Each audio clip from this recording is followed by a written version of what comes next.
So I'm reading Storm Runners, Eruption. I'm in the fourth quadrant, and we're reading it with permission from Scholastic. 8:22 p.m. Breathe, Nicole shouted. She was on her knees next to John Masters, doing rapid and deep chest compressions with the heels of her hands. What can I do? Mark asked, a look of panic and fear on his face. Nothing. She stopped the compressions, moved to John's head and tilted it back, filled his lungs with 2 quick breaths, and then started the compressions again. Mark paced back and forth. John Masters' luck seemed to have run out. What are the chances of getting struck by lightning twice? He shouted in angry frustration. He looked up at the plume, expecting to see more lightning, but the flashes had been replaced by moonlight. The plume seemed to be breaking up, the wind blowing the ash cloud to the east. And it's quiet, Mark thought. The volcano's roar had stopped. The only thing he could hear was Nicole's rhythmic compressions as she tried to bring Lightning John back to life. Breathe, she shouted again. Breathe. Now remember, she knows how to do this because she was a lifeguard. I wonder if this is the thing that Mama Rossi thought that she needed to be there for, or if it was finding the cat. She has needed to be there to stop a lot of bad things from happening. Chase and Cindy followed Tomas out the back door of the orphanage. He led them over to a locked shed. He pulled a key ring out of his pocket and unlocked the double doors. Behind the doors was an impressive collection of tools. Power tools, hand tools, compressors, a portable generator, a welder. Chase smiled. He has his own private tool stash. Visiting Lago only once a year, it must have taken years to accumulate all this stuff. Tomas started picking tools off the wall and shelves and putting them in a heavy-duty canvas bag. He looked at Chase and pointed to the portable generator and the dollied torch used for cutting metal. Now Chase knew why Tomas had asked for his help. It wasn't to wield the tools, it was to haul them. I can carry something, Cindy said. Tomas offered her his go bag. Not a chance, she said. She grabbed the dolly with the heavy acetane and oxygen tanks. Breathe! John Masters did. His mouth opened. He sucked in a loud gulp of air. You shaved his life, Mark shouted. John stared at them, disoriented and confused. What happened? Lightning, Nicole said. Again? John said weakly. He tried to sit up, but didn't get very far. He collapsed onto the ground with a groan. I'm afraid I broke or bruised some of your ribs giving you CPR. Where'd you learn CPR? Lifeguard class, but I've never had to do it on a real person. Thanks, he said hoarsely. Not for the ribs, but for... He stopped in mid-sentence. What's the matter? Nicole asked, concerned. Where's the sound? Mark smiled. While you were taking your cat nap, the volcano shut down. Cat nap, huh? John laughed and then winced in pain. How long was I out? You mean dead, Mark said. How long? Nicole looked at her watch in surprise. Only 4 minutes or so, she said. Her arms ached from pushing on his chest. John tried to sit up again, but it was no good. The pain was too bad. Just stay down, for crying out loud, Mark said. 4 minutes is enough to cause brain damage, but apparently it didn't in your case. You're still crazy, and Nicole didn't give you the complete diagnosis. Your right leg is broken, or at least twisted up pretty badly. Since you weren't breathing, we didn't think it was that important. Well, I'm breathing now. John tried to raise his head to see his leg, but he failed. Take a look at it. Nicole and Mark looked without touching it. His right foot was at a right angle to his leg and swelling out of his boot. It's your ankle, Mark said. It looks broken. I might be able to set it, Nicole said, but I'd have to go back down to the tree line to get wood. Even if you set it, I wouldn't be able to walk. John laid his head back down and looked up at the sky. He laughed. I don't see anything funny about this. I'm laughing at your grandmother. Nicole wondered if John Masters did have brain damage after all. She told me the lightning was going to find me again, John explained. I guess she was right. He looked at Nicole. She also told your father that if you didn't come, something bad was going to happen. I guess she was right about that, too. I'd be dead if it weren't for you two. I didn't do anything, Mark said. I wouldn't say that, John said. You kept us smiling. That's worth more than you know. There was something different about John Masters. He wasn't the John Masters from half an hour ago, or even from the day before. Are you sure you're okay? Mark asked. Nicole was about to ask the same thing. He seemed to have lost his intensity. He looked like Chase's dad, and he sounded like Chase's dad, but he didn't act like him. Aside from my ribs and ankle, John said. Yeah, Mark said. You seem, I don't know, cheerful, I guess. John thought about it for a moment and then smiled. I guess you're right. I do feel cheerful. It's been a long time. And you do realize we're stuck on the mountain? John nodded. If this ash went away, we could make a call and get some help. Tomas, Chase, or Cindy might be at Lago by now. I hope they're there. The moon was out for a minute, Nicole said, but the blowing ashes covered it again. Where's my go bag? It took a while for Mark to find it. The go bag had ended up 20 feet away from where John lay. It's totally hammered, Mark said, struck by lightning. Everything inside is burned or melted. Check your sat phones and see if there's a signal. They checked and then shook their heads. That's it then, John said. You two go ahead without me. Leave me one of your phones and a bottle of water. If you think about it when you get to Lago, send somebody up here to get me. Funny, Nicole said. That lightning bolt must have wiped out your short-term memory, Mark said. There's a tiger wandering around. We can't leave you out here like some kind of roadkill. We can't stay here, John said. Nobody knows where we are. Lago isn't very far. I don't feel right about leaving you here, Nicole said. You're injured. I'll go, Mark said. You stay with John. I'll go, Nicole said. You say. Stop, John said, some of his former intensity returning. You're not going by yourself, Nicole. And Mark, you don't speak Spanish.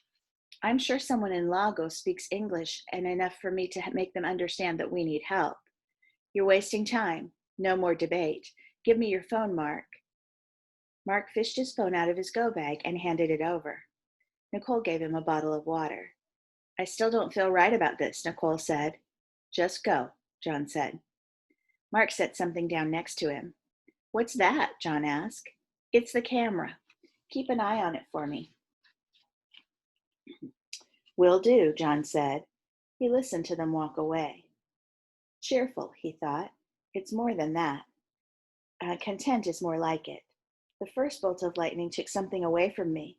Maybe the second one brought something back. I'm so dense, it took not one but 2 bolts of lightning to square me away. He hoped Chase was okay. He was eager to see his son. The tiger saw the lights and walked toward them. The smell of food was in the dusty air. It was time to eat, time to drink, time to find a safe place to rest with a full belly. He heard the human voices, unfamiliar voices. He was nervous, but he didn't care.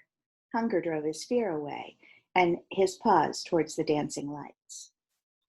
9:02 p.m. There, Mark said, pointing. I see them, Nicole said. Down the mountain, maybe a quarter of a mile away, several small fires flickered in the dark. They started down. I haven't seen any of those pug marks in a long time, Mark said. I haven't either. He must have gone on in a different direction. Nicole no longer cared about the tiger. Her mother and sister and Chase were close. The generator was inside the bottling plant, which had been badly damaged by the earthquakes. During the day, when the plant was running, the generator was used to run the pumps and filters and conveyor belts that produced their famous Montaña water. At night and on weekends, when the plant was idle, the generator was used to power the village. The boarding plant was a lot more sophisticated than Chase had expected it would be. When Father Al had told him about their famous water, he'd had an image of villagers kneeling next to a lake, filling plastic bottles one at a time, screwing on caps and tossing them in the back of an old pickup truck. He couldn't have been more wrong. Aside from the church, the bottling plant was easily the largest building in the village. They had entered through a loading dock door, which had been open when they arrived. Backed up to the dock were 3 relatively new trucks with the colorful Montaña logo painted on the panels. A few of the ceiling tiles had fallen, and there were thousands of plastic bottles, empty and full, strewn across the floor, making for treacherous walking with the portable generator he was carrying and the tank Cindy was pulling. Tomas had tried to take the tanks from her, but she had slapped his hand and told him to quit being ridiculous. The power plant was in a separate room at the far end of the building. When they got there, Tomas had Chase fire up the portable generator and set up some lights so he could see what he was doing. Tomas started by checking the electrical connections with his ohmmeter. In the corner of an old sofa, Cindy plopped down, and within seconds she was sound asleep. Chase watched Tomas's clever hands and mind at work, systematically examining the generator from one end to the other. He wondered if Montaña water had existed when Tomas was growing up in the orphanage. He doubted it. The bottled water craze hadn't been around long, 40 years or so. When Tomas had lived in Lago, they probably really did just scoop water out of the lake. A villager saw the two lights coming down the mountain and alerted Father Al. He and a small group of men met Nicole and Mark just before they reached the square. Nicole quickly explained who they were and what had happened to John Masters. "How far up the mountain is he?" Father Al asked. 2 miles, Mark said, 3 at the most. Father Al asked 2 of the men to go into the church and get a stretcher. "You say he was struck by lightning?"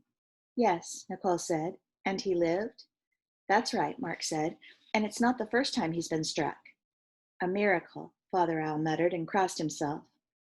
"Are my mother and sister here?" Nicole asked, almost afraid to hear the answer. "Oh yes," Father Al said. "They are in the orphanage asleep. They have been badly injured." "How badly?"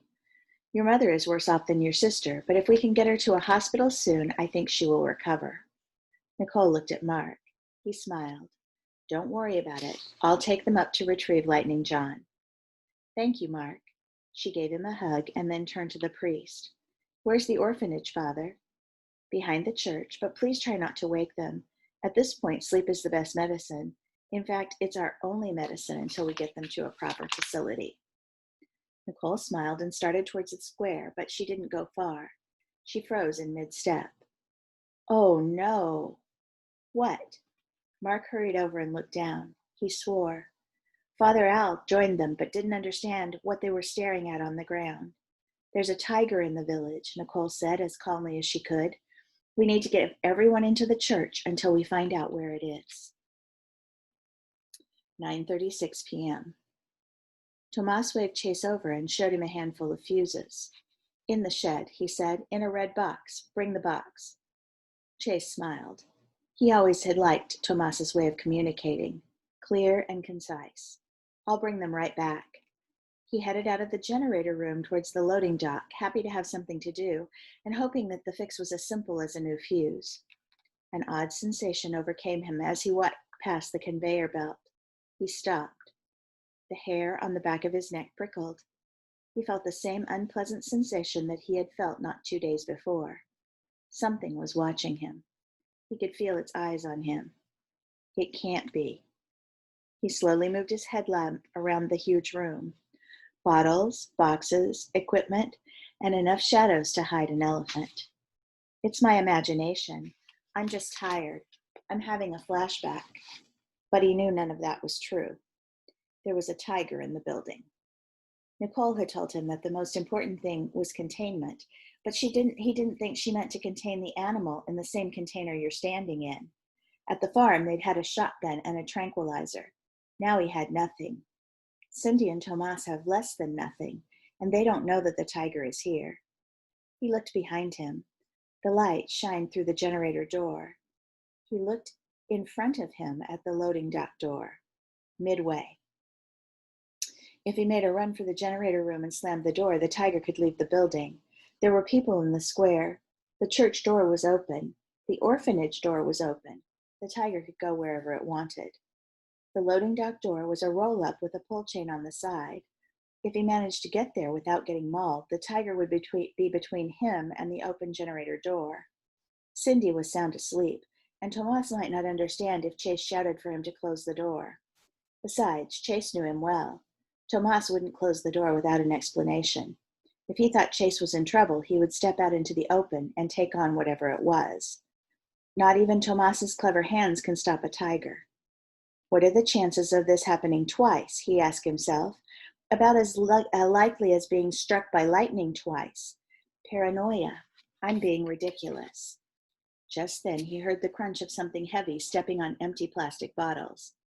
He turned the headlamp in time to see the flash of a striped tail disappearing into the shadows.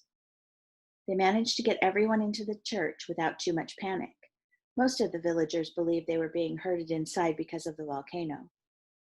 It was crowded, with the injured taking up most of the pews. Father Al closed the double doors and started up the center to the pulpit. Nicole and Mark stood at the back. "What about John?" Mark asked. "I guess he's going to have to wait until we get this figured out. I doubt anyone is going to want to go outside with a tiger loose." She tried to spot Chase or Tomas in the dark church, but it was nearly impossible to see anyone in the candlelit room. "As soon as Father Al's finished, we'll look for Chase, Tomas, and Cindy. Between the 5 of us, we'll be able to get John down here." Father Al spoke in Spanish. Nicole translated for Mark.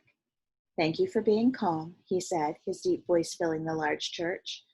"I believe that the volcano has gone back to sleep. It was a terrible day. I'm sorry for your losses. But right now we have another problem. I've asked you to come in here because we believe there is a circus tiger loose in the village." Alarm and disbelief spread throughout the church. Father Al let them express their dismay for nearly a minute before holding up his hands to silence them. "We believe everyone is in here or inside the orphanage. We are safe as long as we stay inside and stay calm." "How will we get the tiger?" a man shouted. "We're working on that," Father Al said. "I'm going to go over to the orphanage to talk to the circus people and find out what we can do about our visitor." "The only circus people who are healthy are clowns," another man shouted. "There is an animal trainer among them," Father Al said. "A poodle trainer," someone else shouted. Some people wailed. Others laughed. "This is not going well," Nicole said. She started toward the aisle. Mark caught up with her. "What are you going to do?" "I'm going to talk to the congregation," Nicole answered. She reached the pulpit and whispered something in Father Al's ear. He nodded and stepped aside. Nicole waited for everyone to quiet down, which didn't take long. They stared up at her in curiosity and confusion. Public speaking had never been Nicole's favorite subject in school, and now she had to speak to over 100 people in Spanish. "My name is Nicole Rossi. My parents own the Rossi Brothers Circus. There was a terrible accident on the road to Puebla. 2 trucks went off the road. 5 of my friends were killed along with all our elephants and our lions and tigers, except one. He managed to escape. I am sorry for this. I am also sorry for the loss of my friends and the animals." A tear rolled down her cheek. She paused and gathered herself before continuing. "The clowns and the dog trainer have been with the circus for many years. During those years, they have seen many things and worked with many different animals. If the tiger is in Lago, we will find him and contain him before he harms anyone. You have my word." She looked out into the dark church. No one said a word. She turned to Father Al and said quietly, "I need to talk to my friends." "They are in the orphanage with your mother and sister," Father Al said. "I haven't had time to tell them about the tiger." "I'll tell them," Nicole said. "I assume that Chase, Tomas, and Cindy are over there too?" Father Al went a little pale. He shook his head. "They are in the bottling plant trying to fix the generator."